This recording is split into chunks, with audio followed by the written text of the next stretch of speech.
So, as a kid, around 11 to 12, I had the world on my plate. We had these woods around us that I never ever came close to finding the edge of. I would wake up in the morning early when school was out, and my friend Alex and I would spend the whole day out mucking around these woods. We would pack sandwiches and sodas and just go nuts. Play army and war, cowboys and Indians, you name it.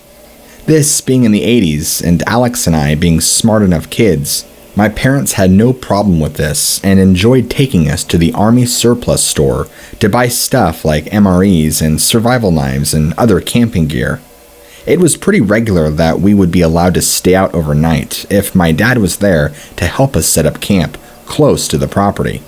So not an overnight, but about a one day, we find a treehouse in part of the woods we have never been to before. Probably about a 2-hour trek from the edge of the neighborhood. Maybe 2 miles or 3. It was really hilly and really rocky. Seriously, a kid's dream. Now this treehouse probably was around 30 feet off the ground, but it looked solid. We were stoked to find our new castle. We hightail it back home to get some rope, and my pops takes us down to the surplus store, and over dinner, Alex and I cannot shut up about it. Next day comes and we hike out almost at dawn. We got a backpack full of rope and sandwiches and our knives on our hips and excitement that's so thick we could chew on it. We make it out there and start attaching rungs made from big sticks onto one end of the rope. It took us a few good hours, but we got one side finished and the rope tossed over the branch. That's where the little deck and door are. We finally climb up and are sitting on the deck looking out and rock, paper, scissors for who gets to go in first. Alex wins and goes in and comes right out. He's white as a sheet and wants to go home.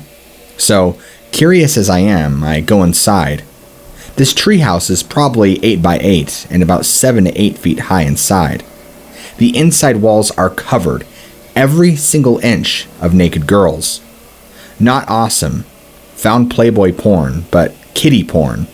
I think the oldest kids were about my age, but it was Polaroids and glossy magazine pages stuck perfectly up with staples, filling the walls. Alex and I get back home as quick as we could.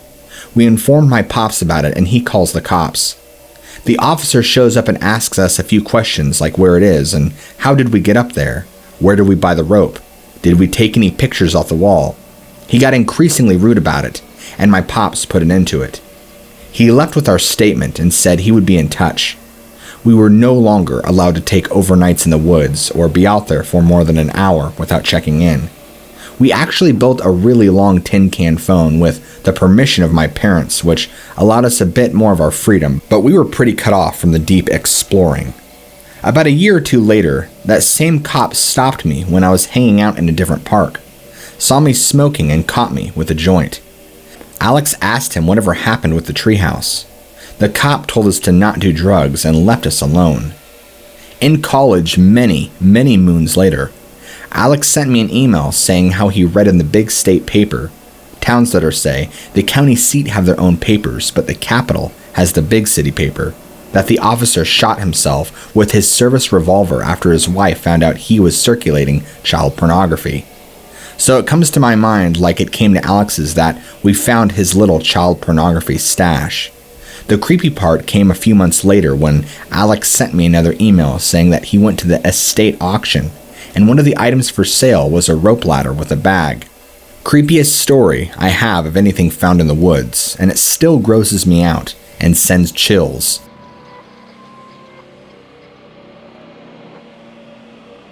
I live by the Adriatic coast of Italy. One summer night of 2013, I was with some friends on the beach, having a party when, at around 1 a.m., I climbed the rocks to find a place to piss. There was a full moon and I could see very clearly.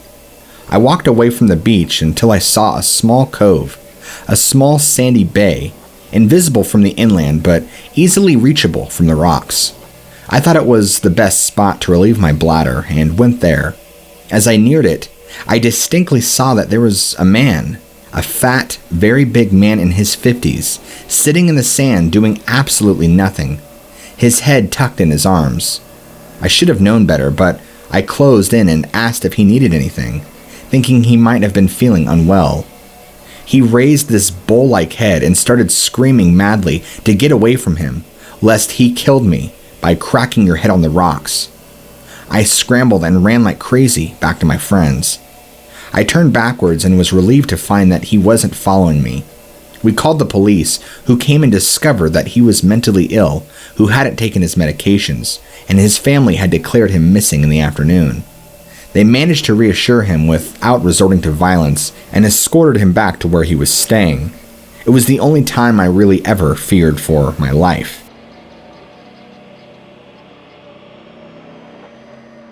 Years and years ago, I went with a friend to visit his grandparents. We were late teens. Not really the middle of nowhere, but sufficiently separated from civilization.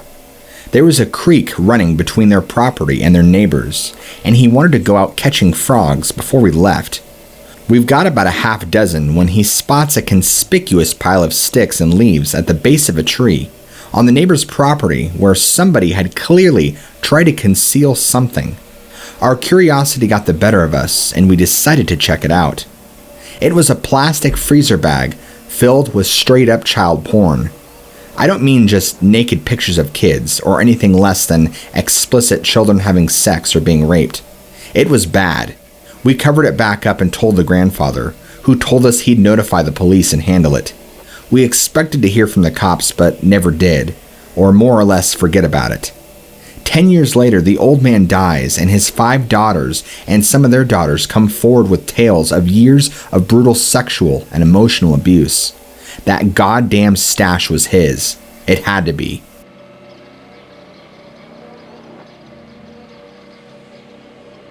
About 15 years ago, my parents, my brother and I are driving around the countryside, looking for a way back to the highway after going to see a house outside of the city. The vegetation is mostly tall and dead trees, and the dirt road isn't lit at all, which during the night gives the surroundings a kind of eerie feel. My dad is making his way through countless deserted crossroads, and we are lost because there was no GPS back then. As we are arriving at another crossroad, we see that there's something in the middle of the road. It looks like a baby carriage. As we get closer, my father slows down on the side of the carriage, and my mother starts shouting. There in the middle of the road is a beat-up baby carriage on its side, and we could hear a baby crying.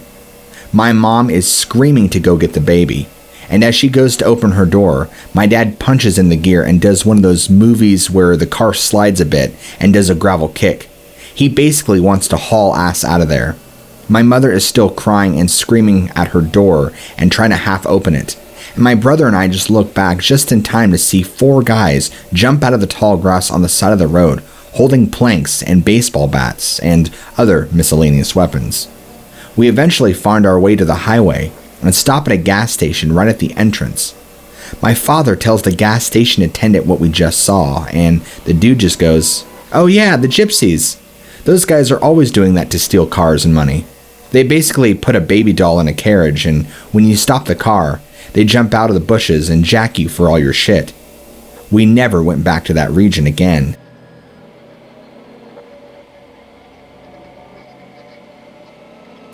A girlfriend and I took a 2-week road trip last year and backwoods camped/hiked the whole time. Insight: I'm also a girl. 2 20-some-year-olds out on the road. We got one free campsite in the middle of nowhere, New Mexico, and we were the only people there, which isn't unusual, so we just take the first spot and set up. As we make dinner, a couple pulls in, drives by and heads to the back of the campgrounds. No idea how far it went back. About 20 minutes later, they come back and flag me down. The girl says, "Have you guys been back there?" While I reply with no. She says it's like a massacre back there. And of course I asked, "What do you mean?" She said that there was bones everywhere and wanted to know if she could take the spot next to us. Of course I told her not at all and that we would be happy to have neighbors.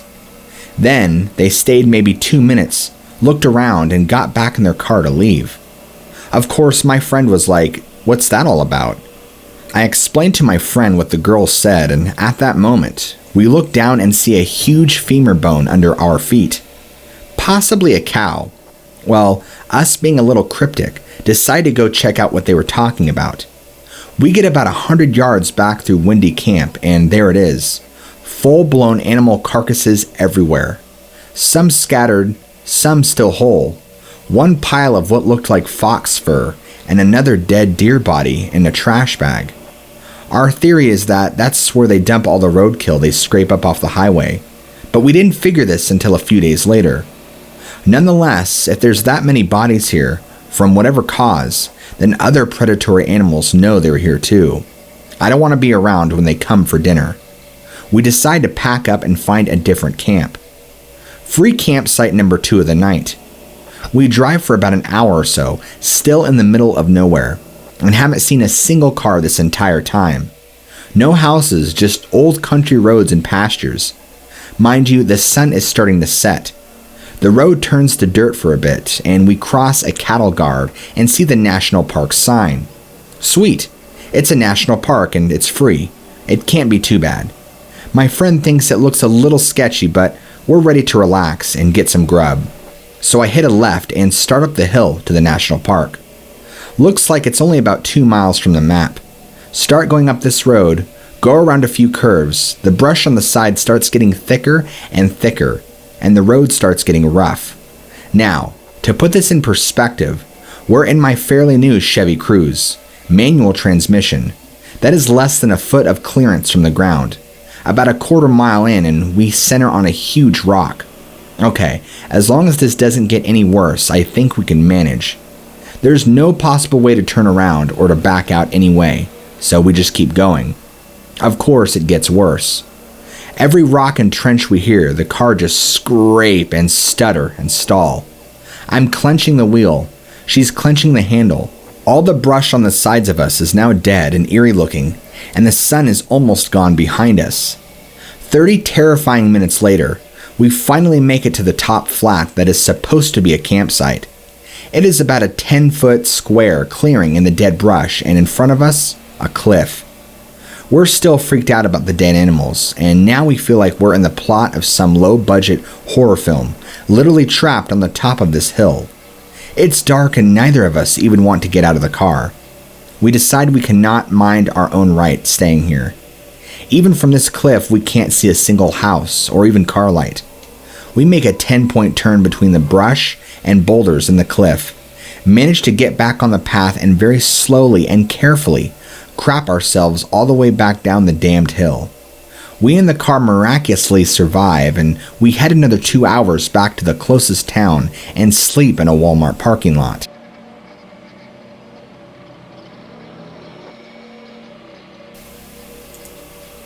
A few years ago, a friend and I went to explore a nearby limestone cave. I had been there before, but never gone very deep. I had read of a waterfall which eventually led to an expansive area beyond, so we set out to try and find the path. Since we've never been on this route, we took turns going forward and checking back to avoid passing points of no return, without one of us being above with a rope to toss down. After the familiar route was behind us, we found a tight climb down.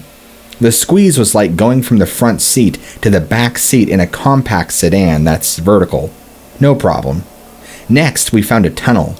Wide but short. We took off our packs and dragged them behind our feet while we crawled maybe 10 to 15 meters. It was getting a little claustrophobic, but we knew what we were getting into. We came to a small opening about the size of half a bathroom. This space we could stand in, and so it was a bit of a relief. The path forward was a small square tunnel, the same height as the previous route, but maybe only 2 meters wide. We jokingly called it the coffin crawl. This route required us to go behind the other, and led to a 90-degree turn. At the turn, I could see the path continued on past the range of my headlamp, but mostly all seemed level and safe. At this point, slowly it became more apparent that the path was getting more narrow, ever so slightly. If we wanted to turn back, we would have to have crawled backwards in a single file. I could not speculate how far we crawled, but It seemed like a very long ways until I could see a small opening ahead, maybe the size of a cramped coat closet, but 2/3 the height. At this point, the space was looking pretty comforting because it would mean we could at least turn around if we decided to go back. Right before the coming closet-sized space was the tightest squeeze I've ever tried to cave in. I had to place one arm ahead and drag one to get my shoulders to fit diagonally. As my light illuminated the closest space, I could see a single stalagmite in the center and some bats resting on its walls and sloped ceiling. Small mouse-eared bats were infrequent but not a shocking sight, until our voices disturbed them and they decided to exit, past our prone one-by-one bodies. Their fluttering should have been non-threatening, but in the combination with the inability to get the hell out, it became very unsettling. It took a lot of mental control to avoid panicking from the lack of space, apparent lack of air, and astro heebie-jeebies. After the bats had passed and I caught my breath and sanity, we entered the small opening. Upon the single stalagmite, there was a small note, with the torn corner of a piece of notebook paper. The note read in blue pen, "Nothing here." We had not found the path we sought, and instead found nothing. I used to run bread for a big bread company and started at 3 a.m. I had to drive to a few remote stores in little towns surrounding my town. I was about halfway through the 50-mile drive to the next town. It was dark out and there were no houses around for a long way in any direction. I look on the side of the road ahead of me and see a backhoe, which was odd in itself. Then I notice his bucket is super high, and as I'm getting closer, I realize he is gutting a cow that is hanging from a bucket. Now I happen to have grown up around ranching, so I wasn't freaked out. So for some reason, I decided to slow down and see if this guy needs help. I can't explain this decision. When I stop next to him, he just smiles and waves, so I did the same thing and ask, "Need a hand?" He just cracks up laughing, like hysterical knee-slapping laughing.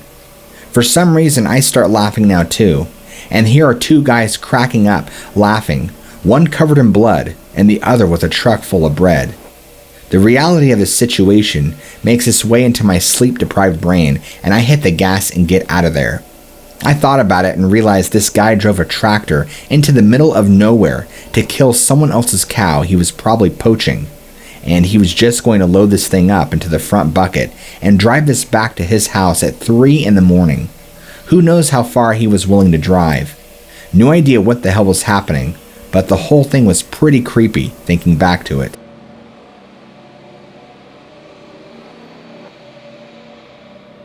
While studying abroad, a friend of mine wanted help on doing a photo shoot on a derelict building in the outskirts of the city.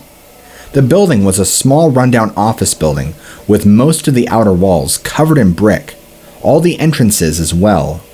Anyway, she had the idea of just wanting to walk around with a camera and explore, and I went with her.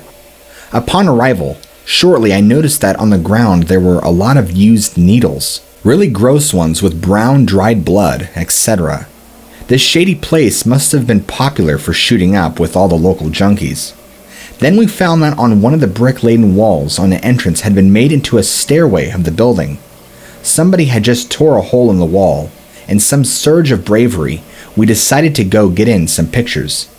The stairway was dark because all the windows were covered. The building had been stripped of most valuable material, so it was just a concrete stairway. We started to make our way to the second floor when we heard a loud shuffling sound upstairs, like somebody rising up from the floor. We immediately turned around and practically jumped through the hole and ran out as fast as we could. Thinking back, it was just probably some junkie taking a nap and we scared each other, but holy hell, I've never felt adrenaline as strong as that.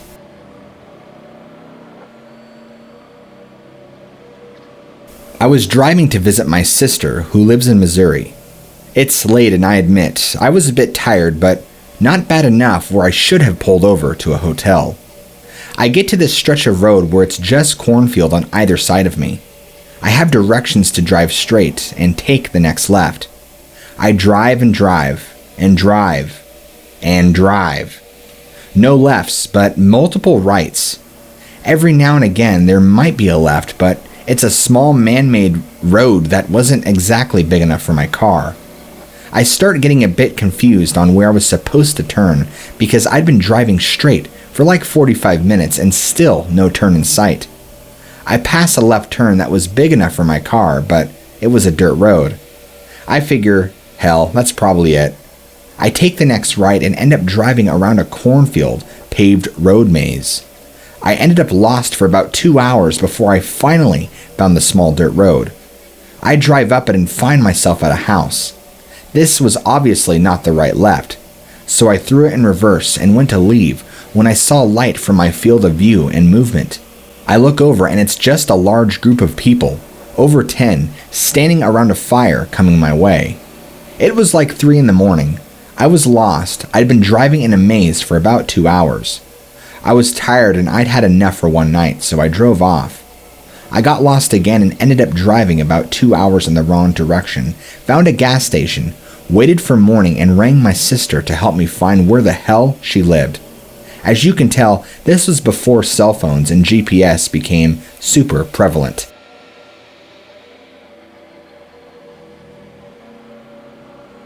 I was driving back to school one fall. It's about a 12-hour drive and I was doing it all in one go. There's a lot of middle of nowhere and teeny tiny towns on this drive. I really had to pee and there hadn't been anything for quite a while. Finally, there's one of those freeway signs with food, gas, and lodging listed for the next exit. I'd probably been driving for about 9 hours at this point. The sign said that there was a gas station and a fast food restaurant. Those have bathrooms, so I take the exit. Usually, those signs mean there is something right off the freeway, but I ended up following the signs for several miles and finally see the fast food restaurant. It's just starting to get dark. As I pull into the parking lot, this little cat runs in front of my car, but I'm going slowly enough not to hit it. The parking lot is empty, and there isn't much around it, mostly trees. I get out of the car and see another cat, and then another. There are 30 plus cats that I can see, so probably a lot more that I don't. There are 3 colorings, all black, some are orange and tabbyish, and a grayish color. So they vary in size, but other than that, they all look basically identical to the other cats of their coloring. They're all staring at me. I took a step forward and they all stepped back about the same time as my step, and all simultaneously. I stepped back and they all moved closer. I walked into the restaurant, get a drink, use the bathroom. I said something to the person at the counter like, there are a lot of cats out there. But she was just sort of like, oh. So I go back to the car and they are still there and sit up and stare at me again and shift positions as I move. This time I notice there are giant food bowls filled with kibble around in trees just past the parking lot. Someone is coming and feeding this cat colony, and often, and a lot of food. It was very strange. I got in my car and found the freeway and left.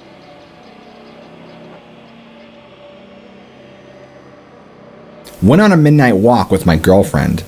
The park by our house had a dirt trail that led up a small mountain.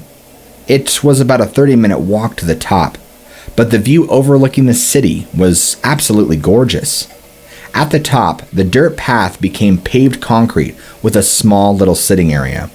We stayed at the top for about 30 minutes.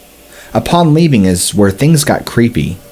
As we started to head back down, at the point where concrete met dirt path, there was a large pile of trash bags in a crescent shape in the corner of the path's intersection. It was not there when we first arrived.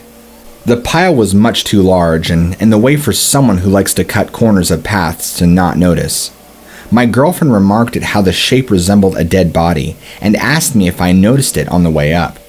I was very sure that it was not there 30 minutes prior when we arrived. I was extremely sure. Nonetheless, there was no reason to freak my anxiety-prone girlfriend out. So I laughed and said, yeah, it's been there and was probably just trash. Visibility was extremely low, probably only about 5 yards. I didn't want to freak her out, but I was pretty tilted.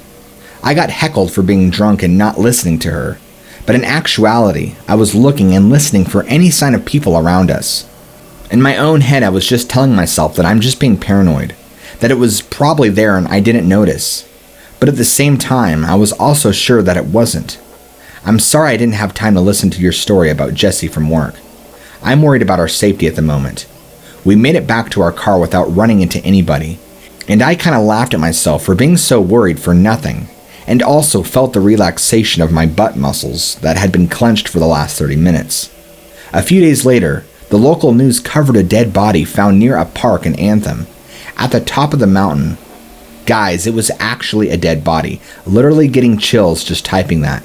It was actually a dead body. Thank goodness my girlfriend did not watch the news, or she would have shit herself on the spot.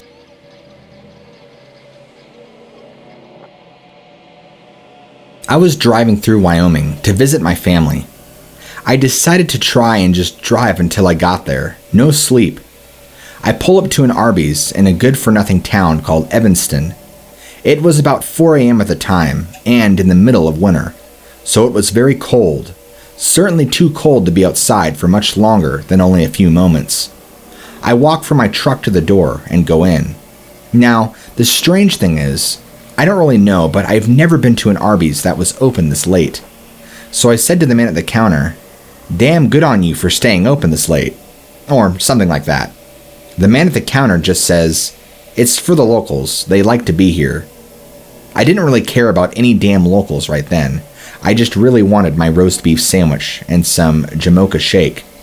I order the food and I sit down to eat. 10 minutes after I sat down, the locals the man at the counter talked about came in. If you are familiar with the part of America, you know that those towns are usually filled with white people who make a hard living, and that's what I expected.